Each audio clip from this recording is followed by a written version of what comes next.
This is you, and this is also you.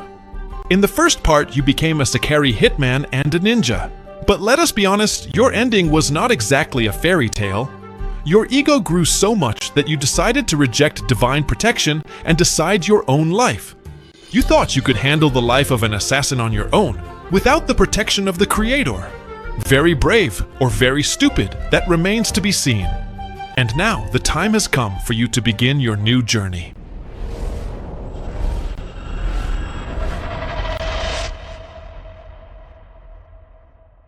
That familiar sensation hits you again. A brutal headache blinds you momentarily, while someone else's memories flood your brain by force. You have drawn the King of Assassins card. The former owner of this body not only possessed assassination skills that border on the supernatural, but he controlled a squad of assassins that makes the criminal world tremble. But at this moment, power or strength mean nothing to you. Your mind is obsessed with God's last words before the synchronization. You must complete this body's mission to be able to return.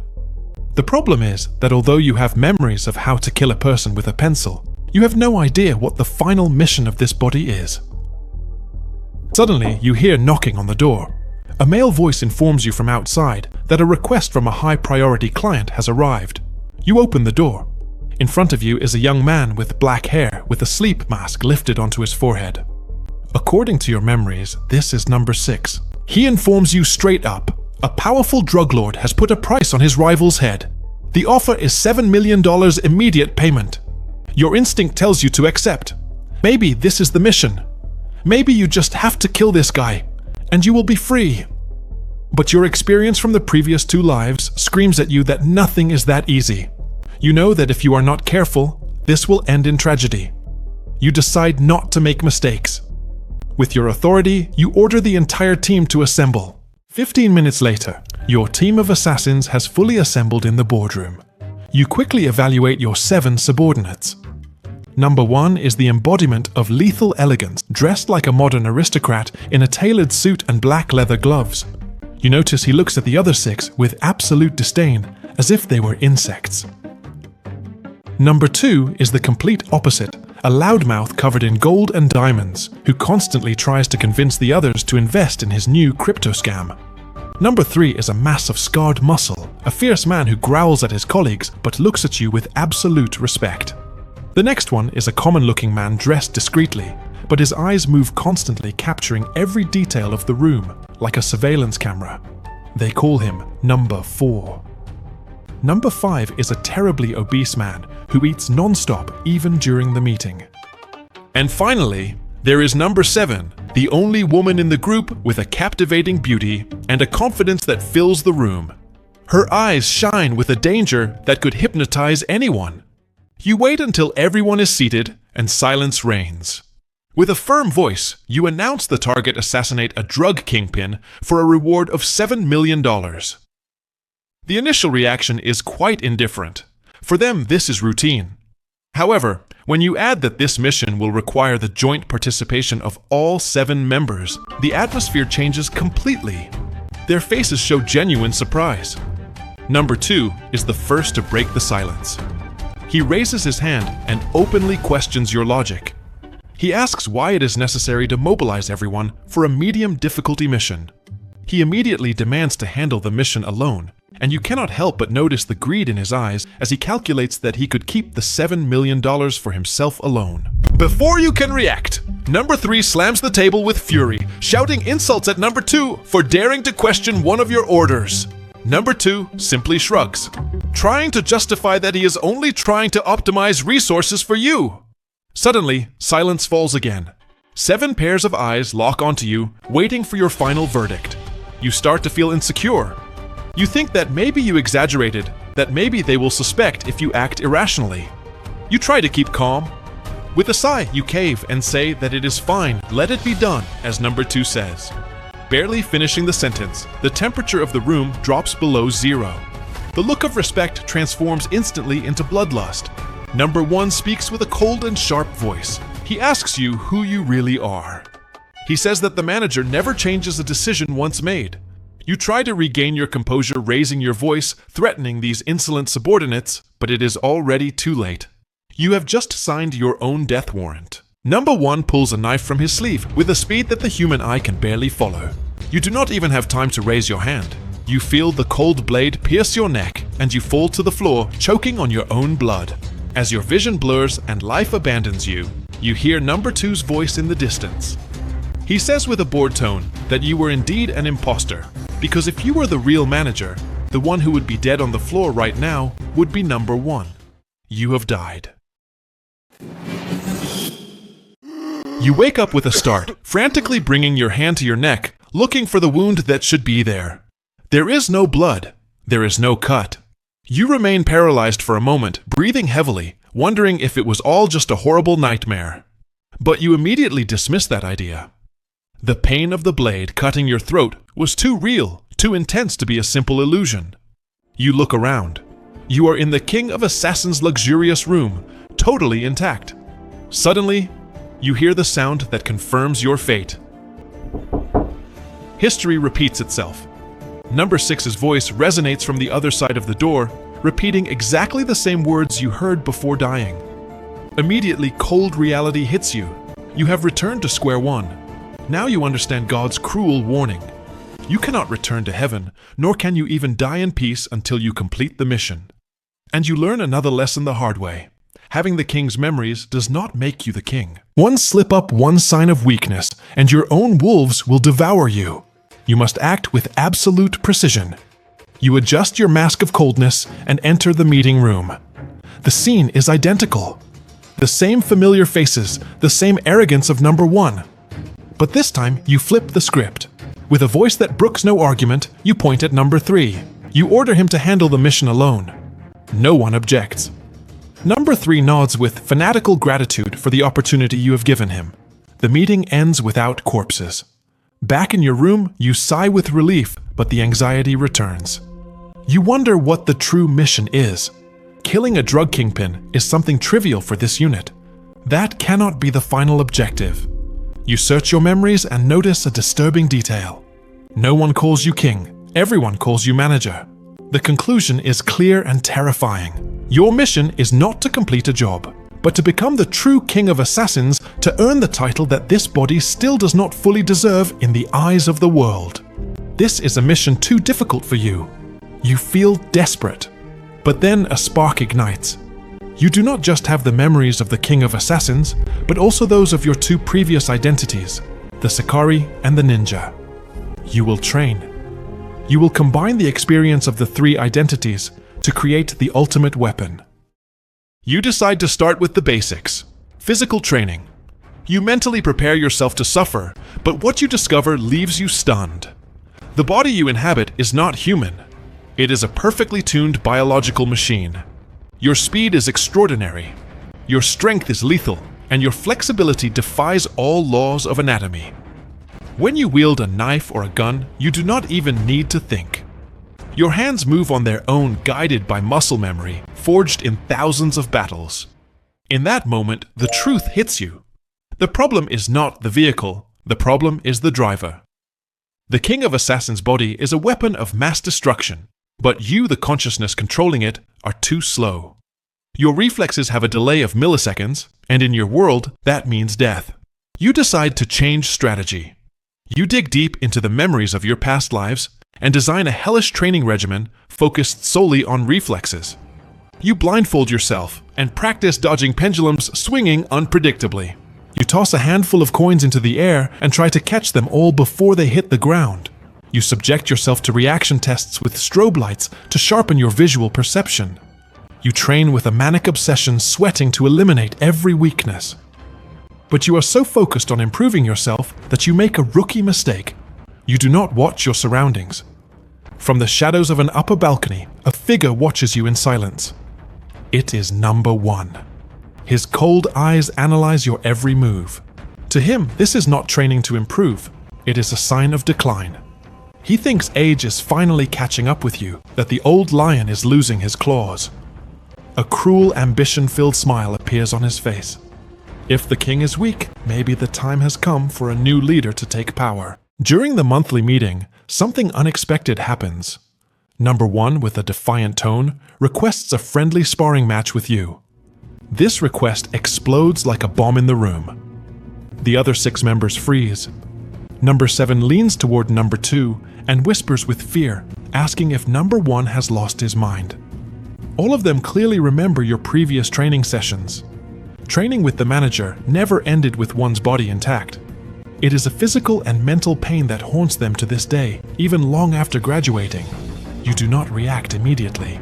You simply stare at number 1. You do not blink. You do not move. That silence turns into psychological pressure that engulfs the entire room. Number 1 begins to doubt himself. Beads of cold sweat appear on his forehead. His mind starts racing. He thinks you know. He believes you discovered he was watching you, and that your weakness during training was a trap to test his loyalty. While they tremble, imagining your wrath, the truth is that the only scared person is you. You know very well that if you accept the fight right now, you will die. You are not yet ready to face him. You maintain your calm appearance and utter 3 words that destroy his self-esteem. You are not worthy. Then you sweep the room with a murderous glare. Everyone lowers their heads, avoiding your gaze at all costs. You stand up slowly and leave the room without looking back, leaving number 1 red-faced with shame.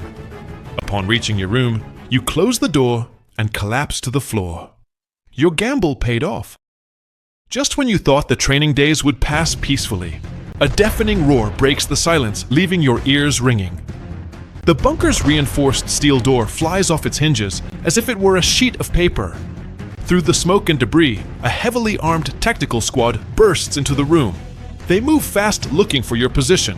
They are not amateurs, but you are no longer the same as before. You have managed to partially adapt to the reflexes of the manager's body. You move like a ghost hiding behind the wall. As soon as the first one enters, you disarm him by breaking his elbow joint, use his body as a human shield, shoot the second one in the head, and neutralize the third one with a lethal blow to the throat. It is a fluid and brutal dance of death. You manage to escape the kill zone, leaving a trail of corpses behind. Following your memories, you run towards the secret emergency exit. Upon reaching the tunnel door, you see number 1 with his back to you. With adrenaline still coursing through your veins, you put your hand on his shoulder and scream at him to run, that the base has been compromised. The answer is a sharp and familiar pain in your stomach. You look down. A combat knife is buried in you up to the handle. Again. You fall to your knees, coughing up blood. You look up. Number 1 no longer has his usual coldness. He has a maniacal smile completely out of control, warping his face. But at the same time, tears of pain run down his cheeks. It is the face of a broken man. Darkness swallows you, and you wake up with a start in your room. The feeling is indescribable. You know that number 1 is the traitor. However, strangely, you do not feel hate. The manager rescued the 7 from human traffickers, but at the same time trained them since they were kids with inhuman methods. For them, the manager was both a father and the monster who stole their childhood and their humanity. The final image of his face, laughing and crying, remains etched in your mind. And then the relentless sound of fate resonates again. The vicious cycle begins again. This time, everything runs smoothly. You have managed to synchronize with 60% of the original body's capabilities. Number 1 watches you train and no longer sees any weakness. He only sees the deadly perfection he is used to. There are no longer doubts, only obedience. Convinced that your mission is to become the king of assassins, you gather your 7 apostles of death. You give them the new objective: total domination of the underworld. No one objects. Everyone nods, ready to follow your orders to the ends of the earth. Using the black market's encrypted communication channels, you issue a global recruitment call. Your reputation is so legendary that it becomes an irresistible magnet. Mercenary snipers and psychopaths from all over the world answer your call to serve under your banner. Your squad of 8 people quickly transforms into a private army of hundreds of elite assassins. If the criminal world respected you before, now they fear you absolutely. The other criminal organizations kneel before you or are exterminated. But all that noise finally wakes up the only beast bigger than you, the government. The cleanup operations begin. At first, the war is quite balanced. Your men attack like ghosts from the shadows, assassinating high-ranking officials and sowing terror within the government. For a while, you have the upper hand, crushing your opponents with brutality. But then the state stops playing cops and robbers and sends in the army. This is no longer a battle. It is a one-sided massacre. Your organization is being destroyed piece by piece before numerical and technological superiority. Now the army is right at the gates of your base.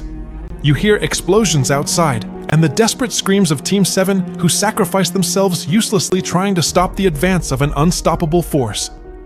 You sit in the leather armchair in the relative silence of the room. On the table is a loaded gun. You hear the army's footsteps in the hallway getting closer and closer. You understand that this method has failed. You pick up the gun calmly. Loop 148. You have tried everything. You have tried eliminating the competition one by one. You have tried buying the underworld with financial empires. You have tried ruling from the shadows. But you always fail. Despair consumes you. You realize that the problem is not your strength. At this point, you have far surpassed the original owner of the body. But to be the king, you need fame. And in this business, fame is a death trap. The better known you are, the bigger the target on your back. You feel powerless before this paradox. Suddenly, an idea crosses your mind. If this world is real, why do you have to follow the script? You could disappear without a trace and start a normal life with a new identity. You execute the plan immediately. You flee to a quiet province in Thailand, adopting a new identity as a simple tourist. You are sitting at a street stall, enjoying your favorite cake. Suddenly, you cannot breathe. You are choking. You try to hit your chest, but it is useless. You die suffocated by a piece of sweet dough. As your consciousness fades, you cannot believe that after surviving wars and shootouts, a dessert killed you. You promise yourself to be more careful. But soon, you discover fate's cruel joke. When you try to run from your mission, the universe eliminates you in increasingly ridiculous and creative ways. Slips in the shower, rare infections, absurd traffic accidents. Finally, in loop 179, you manage to decipher the bad luck pattern. You live with extreme caution. Years pass. You grow old. You die peacefully of old age on a beach watching the sunset with a wrinkled and tired body. You close your eyes, waiting for eternal rest. Loop 180. You are back in the room young again. You scream in frustration. You are about to go crazy. You understand the terrible truth. It does not matter how long you live or how you die.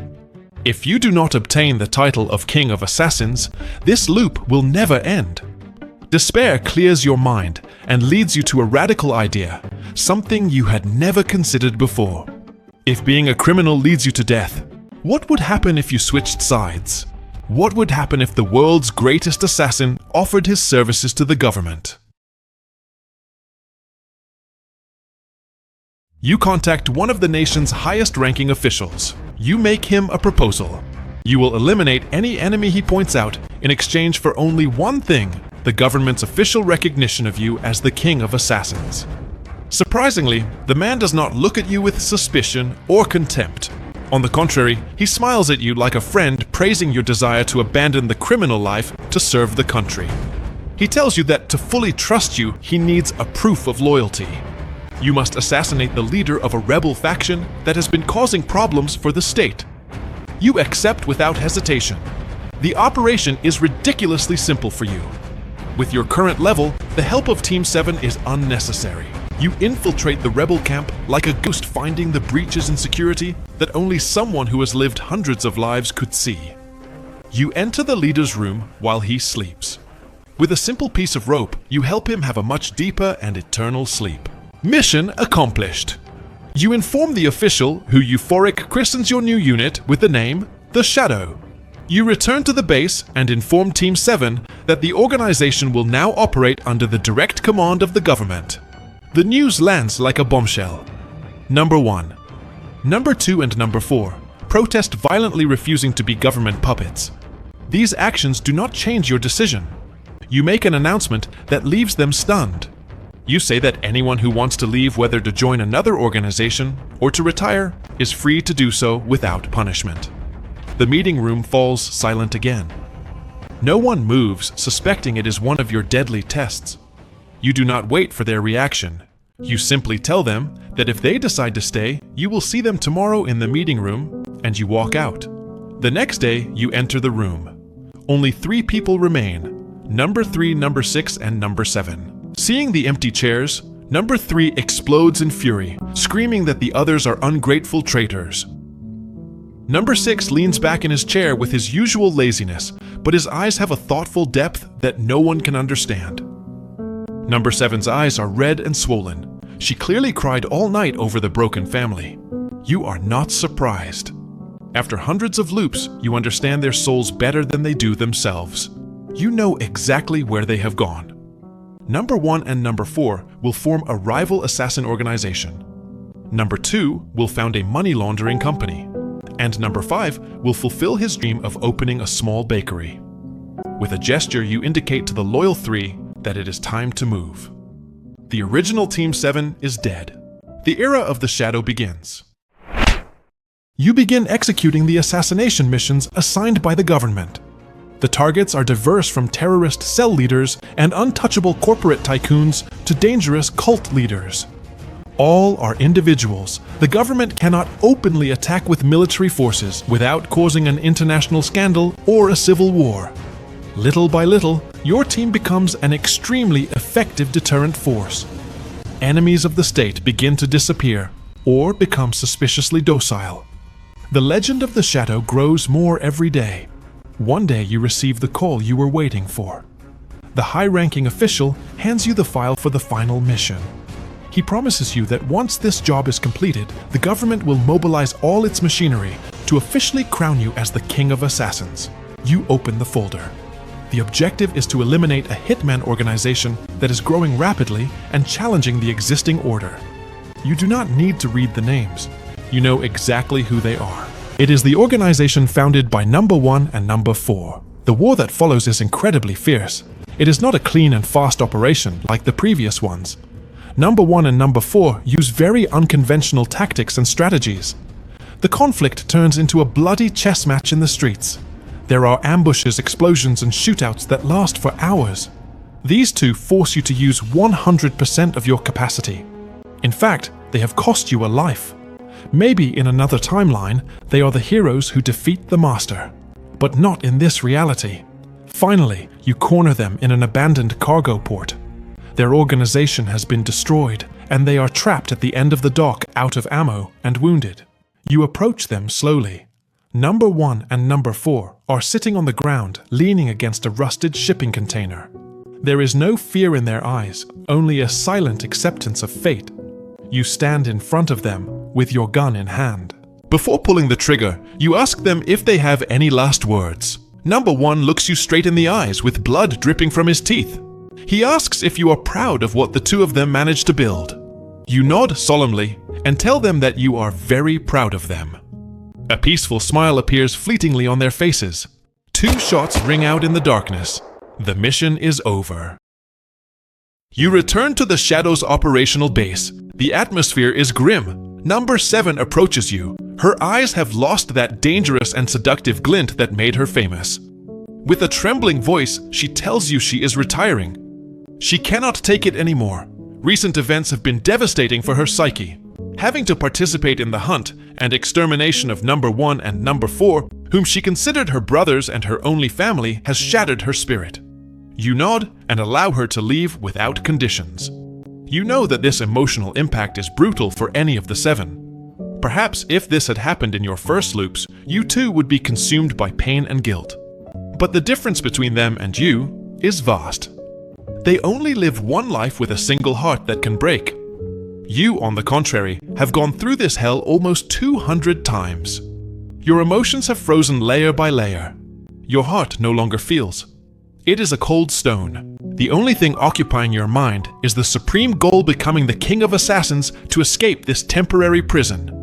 And then, the government keeps its promise, although through a twisted and Machiavellian path.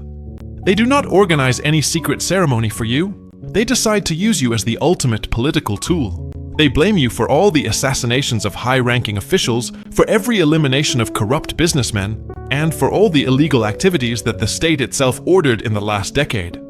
They wash their blood-stained hands by dirtying yours. They make public an inflated list of victims and reveal the structure of your organization to the whole world. The international media explodes in hysteria. On every screen in every newspaper, you are granted the title you have longed for so much. The world fears you and recognizes you. Congratulations. Officially, you have become the King of Assassins. You let out a curse filled with rage that echoes off the walls of your room. The media calls you the King of Assassins. The government recognizes you, but nothing happens. The world does not disappear. The white light does not appear.